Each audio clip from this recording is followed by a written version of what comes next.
She said, "It's just not working anymore, Mom. We don't need you here." Then she turned away and smiled. That's how it started. One sentence. Cold. Final. My daughter-in-law didn't flinch when she said it. And my son? He stood there, arms folded, saying nothing. I didn't cry, but my hands were shaking. I didn't cry when my son called me a burden. But I remember exactly how the words sat in my chest, like wet gravel, heavy and clinging. He didn't even look up from his phone when he said it. It's just too much, Mom. This house isn't set up for everything you need. Everything I need? That one line told me everything. It wasn't about what I needed, it was about what they didn't want to give. Patience. Space. Kindness. I sat on the edge of the floral couch, the one I had given him when he and Ashley moved in after their wedding. That same couch I spent weeks reupholstering by hand, pricking my fingers, sewing until midnight, making it perfect for them. My suitcase, worn but still holding strong after decades of travel, sat zipped near the door like a stray dog waiting to be noticed. Not a single person offered to bring it in from the hallway. Not even a glance. Ashley stood nearby, arms crossed, her lips pursed in that way she did when pretending to be polite. Her voice was all honey and vinegar. "We just think it's best for everyone. There's a lovely facility in Glendale. They do arts and crafts. Arts and crafts." That phrase alone made me feel small, like they saw me as a child who needed to be distracted. My stomach twisted. I used to balance checkbooks in my head while cooking dinner. I used to run a team of 15 salesmen without breaking a sweat. Now they thought finger painting would keep me busy. Like my mind was gone. Like I was already half out the door. Ashley picked up a glossy brochure from the counter, like she'd been waiting for this moment. She held it between two fingers, then offered it to me without looking in my eyes. Like she couldn't even bear to face me. The cover showed a silver-haired woman smiling beside a chessboard. Everything about it looked staged. She said, "It's a really peaceful place. You'll meet people your age. They have weekly socials." Her tone was syrupy, but not sweet. More like a nurse with no patience. I had heard her talk to waiters more respectfully. "We can help you pack if it's too hard," my son added. His voice was soft, like he was doing me a favor. But the softness felt worse than shouting. Like he thought I was too weak to do anything myself. Like I was helpless. He used to call me a hero when I fixed his bike. When he broke his arm in 3rd grade, I stayed in the hospital all night without sitting down once.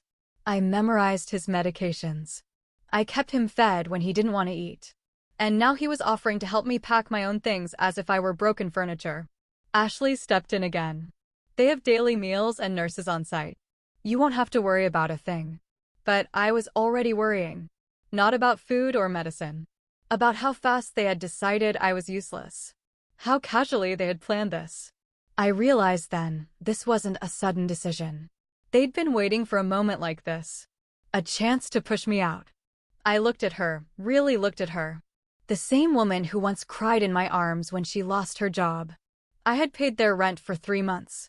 I canceled a vacation to do it. And now she couldn't even meet my eyes. She tried to place her hand on mine. "We'll come visit," she said, patting my arm like I was a dying patient. I pulled my arm away. "No, you won't." That hit her. Her smile slipped for a second, but then she composed herself. My son finally looked up. His eyes flickered. Was that guilt? I hope so. But he didn't say anything. Not one word in my defense. I stood, my knees aching, but I refused to show it. I grabbed my suitcase. It felt heavier than usual. Maybe it was the shame. Or the quiet heartbreak. Or maybe just the weight of every sacrifice I had made for them. No hug. No goodbye. Just the sound of Ashley gently closing the door behind me, as if sealing away a chore she had finally finished. Outside, the air was cool. The sky was gray. My cab waited. I slid into the back seat and exhaled. Not sadness, no. It was something deeper. A slow, building resentment. I stared straight ahead as the house disappeared behind me. The same house I had helped them buy when they couldn't qualify for a loan. I gave them the down payment, $30,000 I had saved over 15 years. I never asked for it back. I never even reminded them of it. And now they were sending me away like a problem that wouldn't go away on its own. At the hotel, I sat in the quiet and opened my banking app. I stopped the auto payment on their car insurance. I had set that up when they were struggling last year. They never even said thank you. Never acknowledged the help. They just assumed it would be there. Then I listed out every quiet support I had been giving them. Rent contributions, grocery cards, medical copays, birthday gifts for their friends' children. Always behind the scenes. Always silent. Because that's what good mothers do, right? I remembered all the times Ashley rolled her eyes when I gave advice. All the times my son forgot to call. The dinners where they talked over me like I wasn't even there. Every eye roll. Every whispered, she's getting forgetful. Every look they exchanged when I asked a question they thought was silly. It all stacked on top of each other like bricks. The next morning, I dressed in the same clothes they used to say made me look too formal. Slacks. Soft sweater. Pearl pin. Then I took a cab to the Infinity dealership. I saw them before they saw me, Ashley waving her hands, my son nodding along. Ashley's voice was loud, too loud. She doesn't need anything flashy. Maybe something used? They hadn't come for me. They were there shopping for themselves. Again. My son turned and saw me. His jaw dropped. Mom? Ashley froze. What are you doing here? I smiled. Not big. Just enough. I'm here for a car, I said. New. They looked at each other like they'd seen a ghost. I walked past them, straight to the manager's office. What they didn't know, what they never bothered to ask, was that I own this dealership. I always have. And now, for the first time in years, I wasn't going to hide it. It didn't hit me all at once. The pain came slow, like a shadow crawling over a wall at sunset. I woke up in the hotel room the morning after the dealership, the bed still made under me. I hadn't even bothered to get under the covers. I just sat there in the chair by the window all night, staring at the blinking lights across the parking lot. I wasn't sad.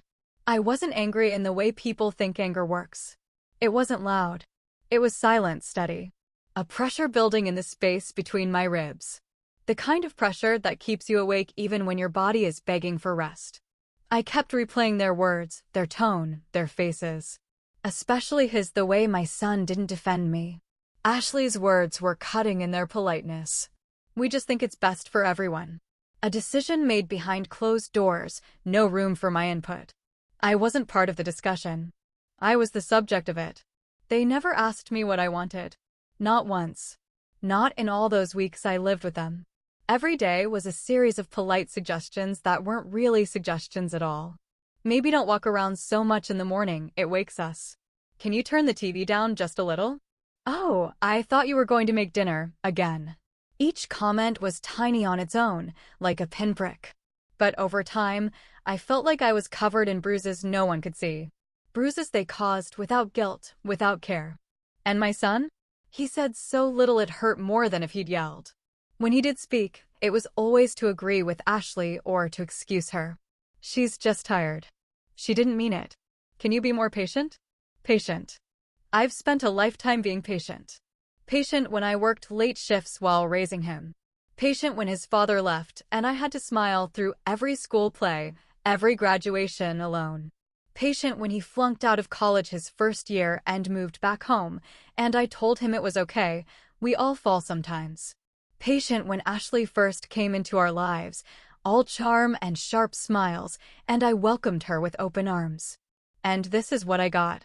This cold, rehearsed exile, disguised as concern. They wanted me out, not just from the house, but from their lives. Clean. Quick. Quiet. I went to the diner next to the hotel for breakfast. The waitress greeted me like she'd seen me 100 times, even though we both knew we hadn't met before. Her kindness nearly undid me. I ordered eggs and toast and sat in the corner, trying not to notice that my hands were still shaking. There was an older man across the room. He looked to be around my age. He was laughing with a younger woman, his daughter, maybe. She leaned across the table and said something that made him smile, like she'd handed him the world. I looked away. It felt like staring at something I'd once owned, but couldn't afford to keep. Back in the hotel, I sat in silence. I stared at the ceiling. I thought about who I had been before I became someone's afterthought. I pulled out my old photo album. I hadn't opened it in years. The pages were worn, the corners curled. Pictures of my son as a baby, as a boy, his first day of school, holding a homemade Mother's Day card, grinning with missing teeth. When had that boy become this man? This stranger who called me a burden with a shrug? I remembered when he scraped his knee so bad he couldn't stop crying. I carried him in my arms even though he was too big for it. I sang to him until he fell asleep. I gave him everything. Every moment, every dollar, every ounce of energy. Ashley never saw that part of our history. She only saw me as a nuisance. She hated how I organized the pantry, how I folded laundry, how I offered to help. Every time she said, "I've got it," it really meant, "I don't want you here." She once told me that I was too traditional, that I needed to let go of old habits. She said it when I made dinner the way I used to make it for my son when he was small. That night, they ordered takeout instead. She hated the way I watched television shows she didn't like. She hated the way I called things lovely or said dear without irony. Every piece of me irritated her, like I was an outdated program running in the background, slowing her life down. I went through messages on my phone. I hadn't deleted anything. There were dozens of texts from me to them, reminders, check-ins, birthday wishes.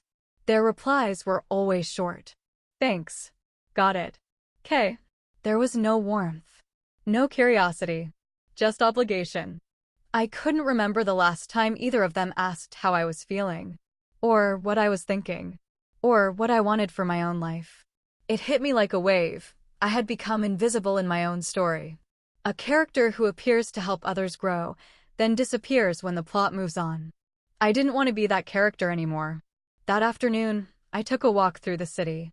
I stopped at a little boutique and bought myself a new scarf. I bought perfume. I bought lipstick. The clerk smiled and said, "Treating yourself today?" "Yes," I said. "Yes, I am." I passed by a bookstore and ducked in. Bought a novel I'd been meaning to read for years.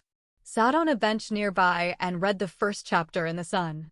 For the first time in days, my hands stopped shaking. The next morning, I met with my lawyer. A woman I trusted. I updated my will. Removed my son and Ashley. Donated a chunk of my estate to a local women's shelter. I changed the beneficiary of the dealership. I made sure the future would not reward those who treated me like yesterday's news. I didn't do it out of revenge. Not entirely. I did it because I finally saw the truth. I was the only one who could protect my worth. Later that week, I went to a community center downtown. Not because someone pushed me there, but because I wanted to. I joined a book club. They asked my name, and when I told them, someone smiled and said, "Glad you're here." And they meant it. I sat with those women, most of them older, all of them full of stories. And I listened. And I laughed. And I shared. I remembered what it felt like to be part of something. To be seen. When I got back to the dealership a few days later, I stood outside for a long while before walking in. The manager greeted me with respect. Called me by name. Offered me coffee. We talked about inventory. About staff.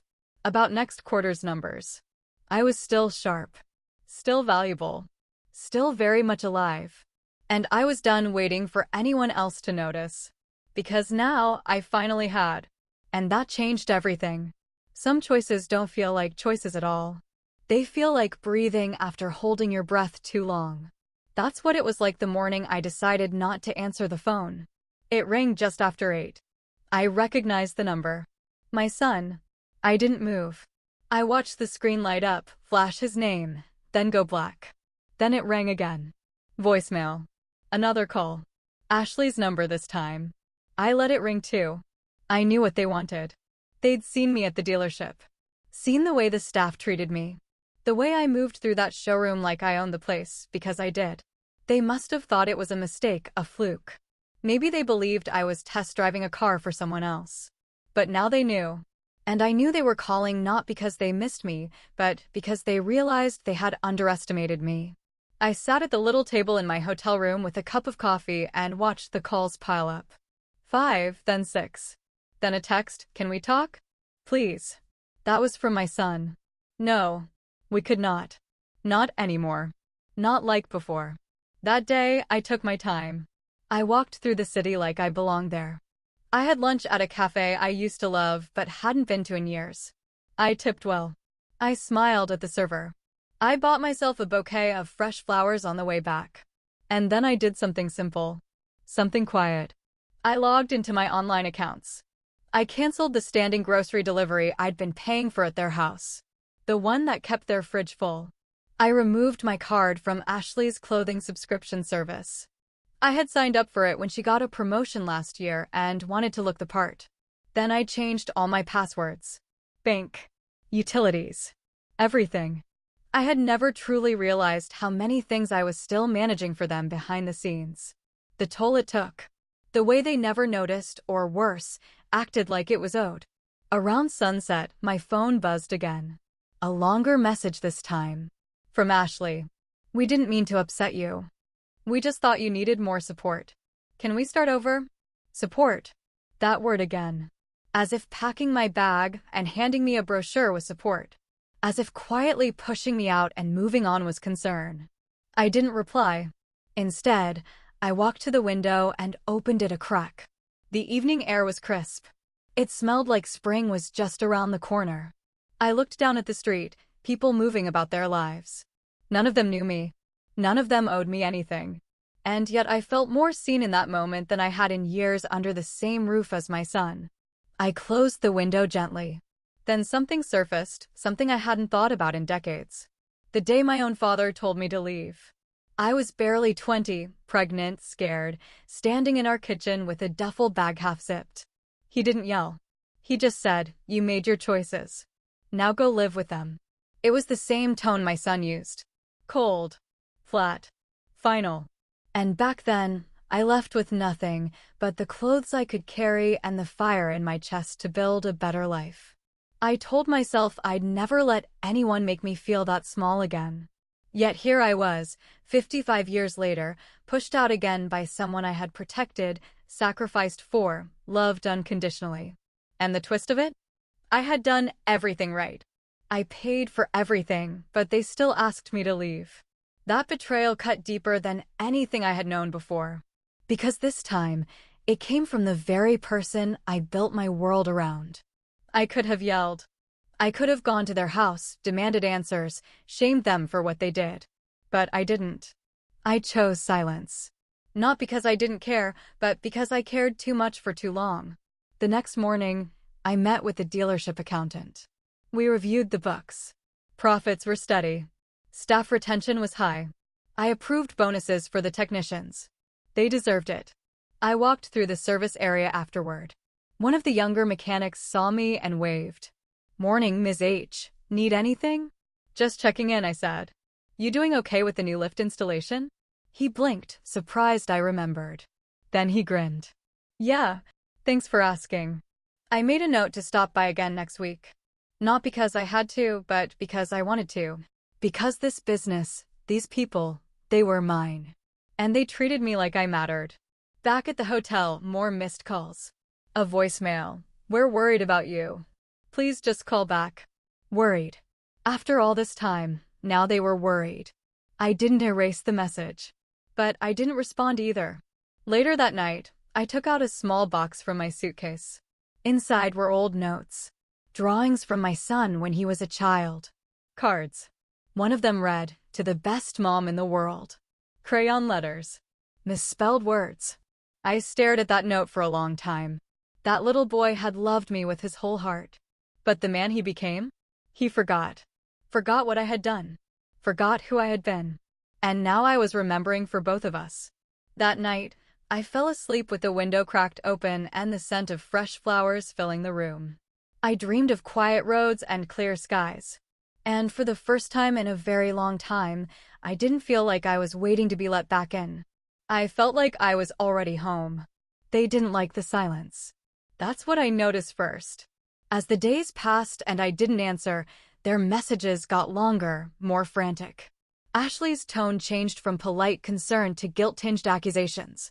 "We were just trying to help. You didn't have to disappear like this." Disappear? No. I hadn't disappeared. I had simply stepped out of the role they wrote for me without my permission. Then came my son. His messages started showing up at midnight, 3 a.m., always the same words. Can we talk? What was left to say?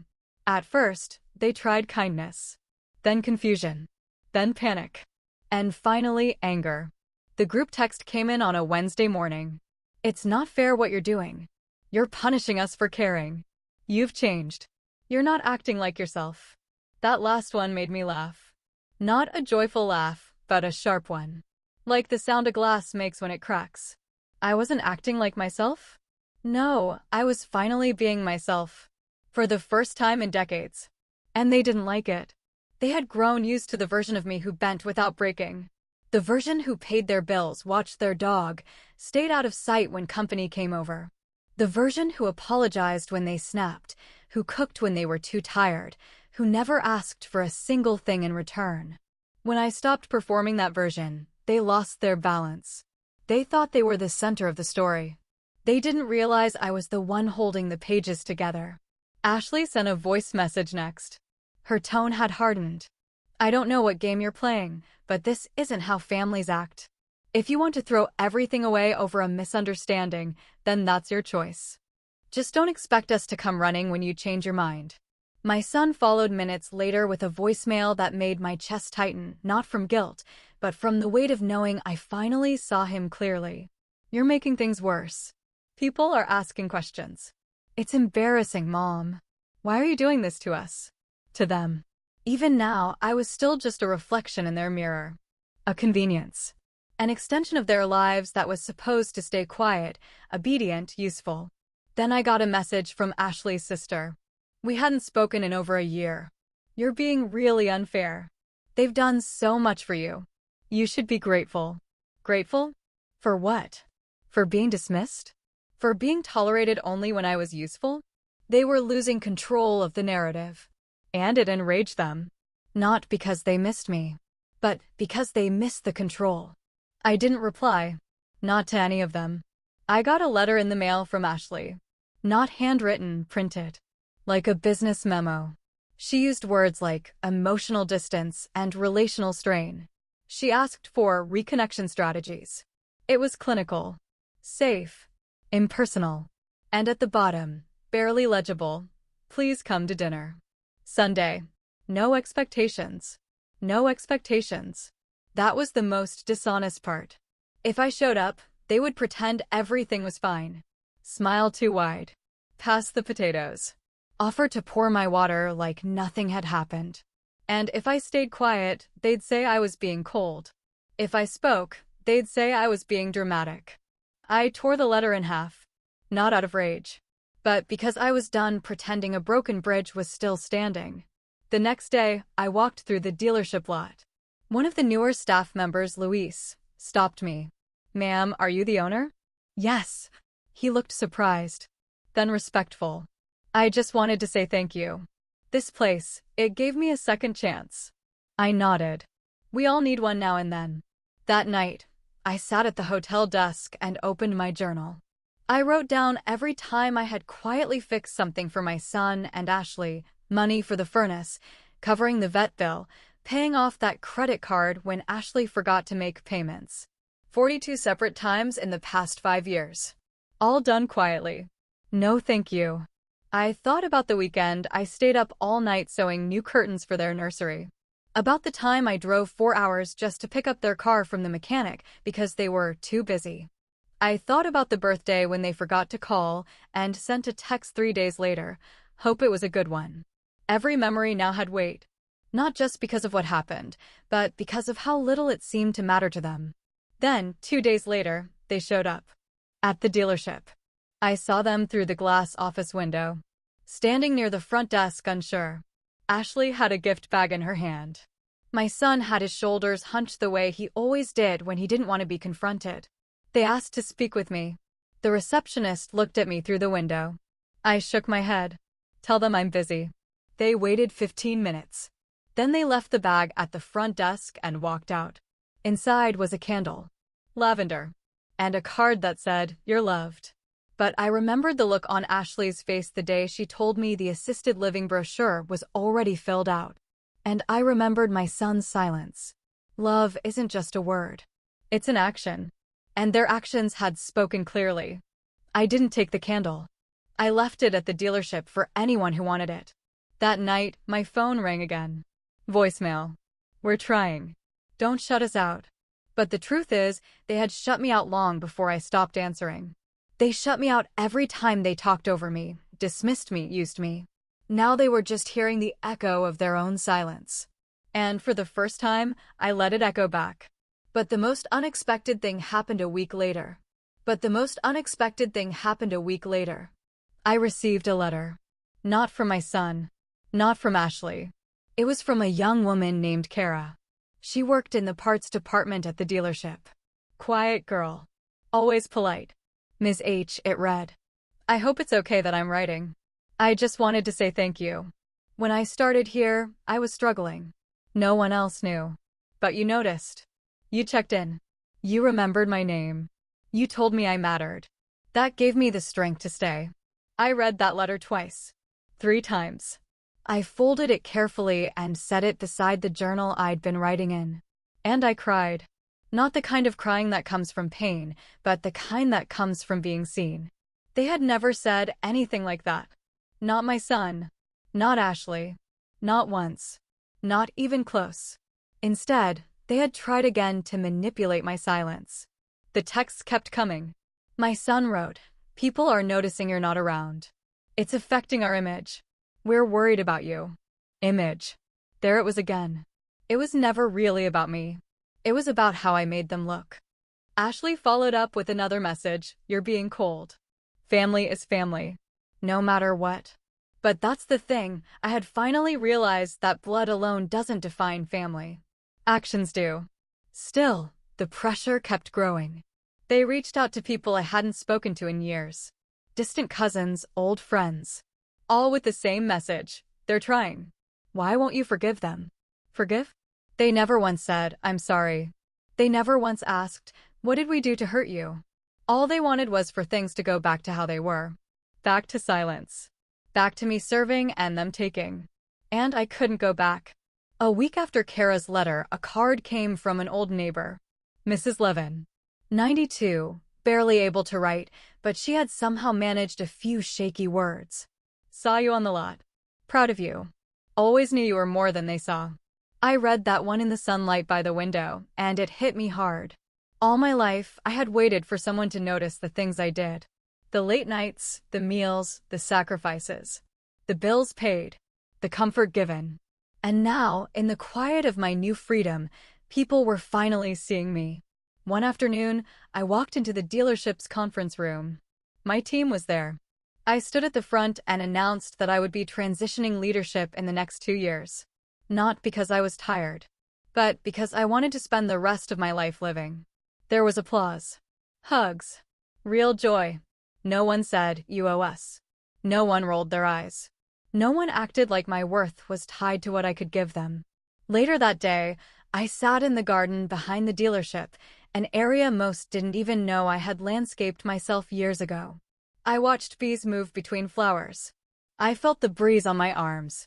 And then I said it out loud. I forgive you. But I don't forget. Because forgiveness doesn't mean returning to what broke you. It means releasing the burden. A few days later, Ashley showed up at my hotel. I didn't invite her in. I met her in the lobby. She looked tired. "We just want to make things right. Do you even know what you did wrong?" I asked.